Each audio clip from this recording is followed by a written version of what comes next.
Buenas tardes, hermanos, Dios les bendiga.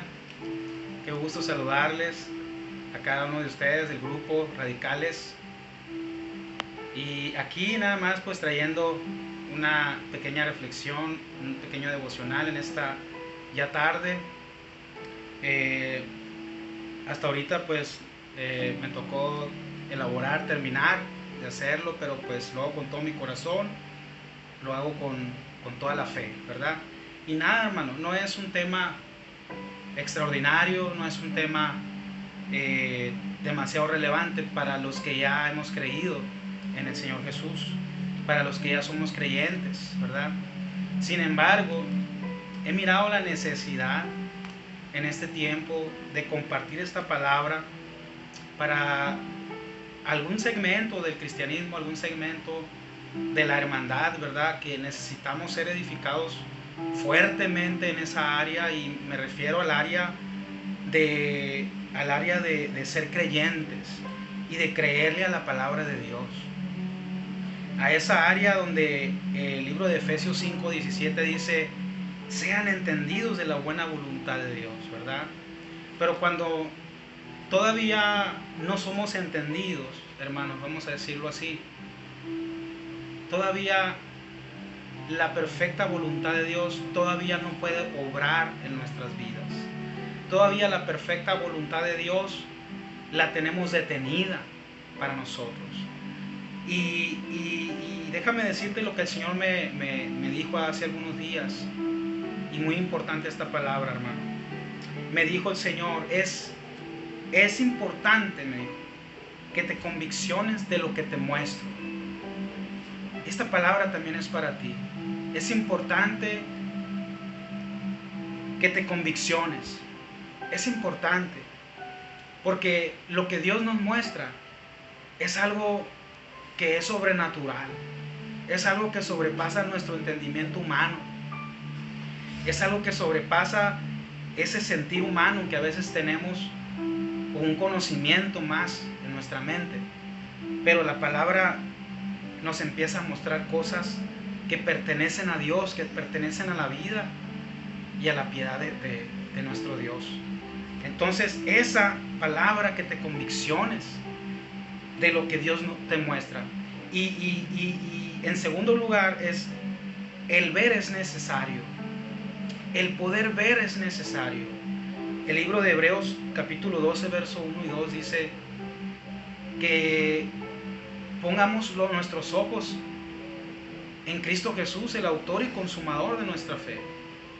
Nuestros ojos, y ahí se está refiriendo, hermano, ojos que pertenecen a las cosas de allá de arriba, a las cosas que vienen de Él, a las cosas espirituales. Porque una cosa muy importante de nuestros ojos en el cuerpo, hermano, es que todo el cuerpo le da la importancia a lo que vemos. Tú no puedes darle importancia a algo en tu vida si no hay luz, si no puedes ver claramente. Pero tú le das importancia a algo que tú puedes ver claramente, algo que Dios te muestra. Y para eso necesitamos agarrarnos y conviccionarnos de lo que Dios nos muestra. Por eso vamos a poder seguir viendo las cosas que el Señor quiere que veamos, cosas que, como dice el apóstol Pablo, veamos si hemos nacido por el Espíritu, veamos por las cosas del Espíritu, o andemos por las cosas del Espíritu. Así dice la palabra, hermano. Ya para ir cerrando, para ir terminando, hermano,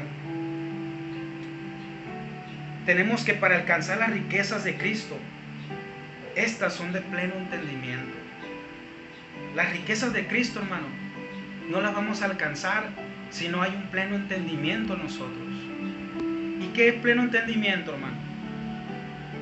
Pues un pleno entendimiento se está refiriendo a lo que el profeta Abraham, el hombre de Dios, el hombre de fe, en Romanos capítulo 4, verso 19 y 21, dice que él no se debilitó. Y lo podemos ver en la Biblia. Dice que él no se debilitó y que tampoco dudó por incredulidad. Es decir, él no dudó. Él, en lugar de dudar por incredulidad, dice que se fortaleció. Pero déjame decirte, voy a hacer un énfasis ahí.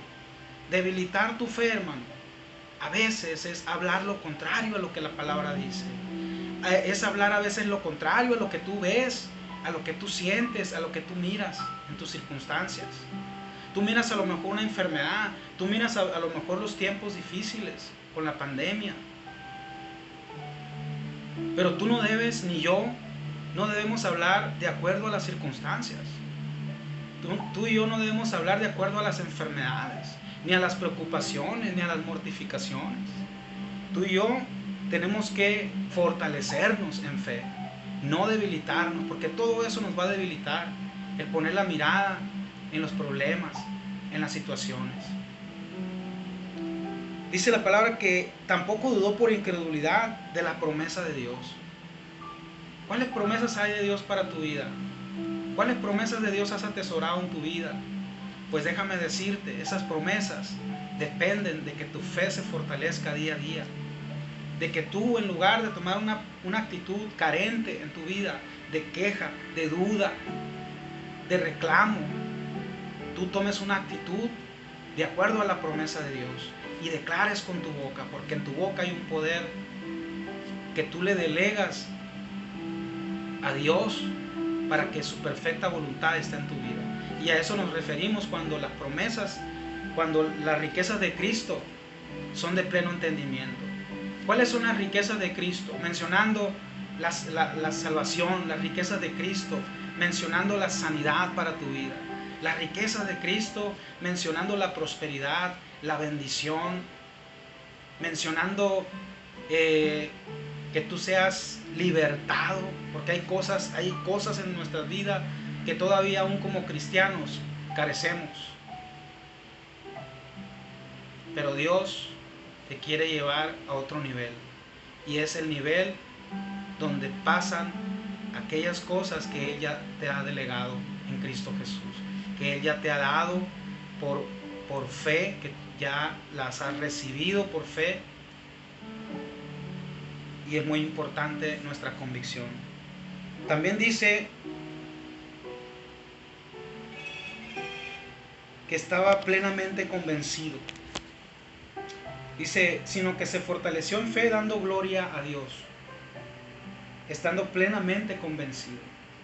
Y estar plenamente convencido es que no le dio lugar a la duda, es que no le dio nada de lugar a aquello que lo debilitaba en fe. Déjame decirte que la fe es como un escalón que día a día va creciendo, que día a día se va haciendo grande, pero la fe no crece sola, la fe crece contigo, o al revés, tú creces con la fe. En otro término de la voluntad de Dios, algunos creen, esto también me lo mostró el Señor ya para terminar, que la voluntad de Dios, algunos creen que la voluntad de Dios es mejorar y mejorar y mejorar.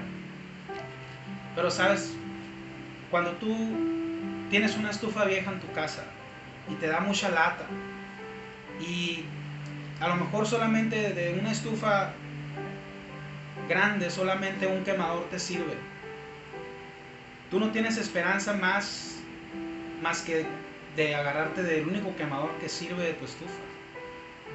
Pero cuando tú compras una estufa nueva, tú tienes la esperanza de que puedes hacer hasta 4 o 5 guisos en esa estufa, porque es una estufa nueva.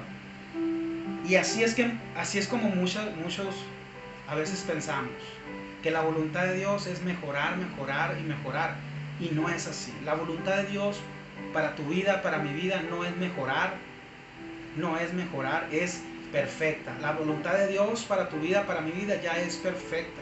Ya es una estufa nueva que cumple con los estándares, que cumple con aquello que tú te visionas en la vida. La voluntad de Dios ya es perfecta para ti. Así que tú no declares que algo te falta, tú no declares todavía que estás a medias, tú no declares una fe todavía a medias, una fe que todavía es deficiente. Tú declara que la voluntad de Dios es perfecta y que todo es perfecto para ti, porque solamente teniendo esa mentalidad es como la estufa nueva, donde vamos a entender que tenemos esperanza de hacer varios guisos porque tenemos muchos quemadores que funcionan. Sabemos que la voluntad de Dios funciona para nosotros.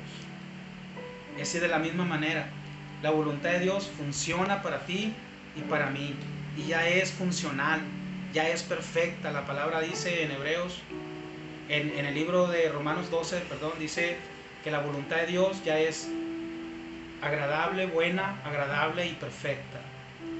Así que pensemos de esta manera, porque son leyes que Dios las ha establecido, las ha dado para ti y para mí. Y pensemos como personas que han nacido de nuevo, que son nuevas las misericordias y todo lo que Dios hace. Dios te bendiga, hermano. Me dio un gusto, un placer de poder compartirte esta palabra. Dios te bendiga y te guarde.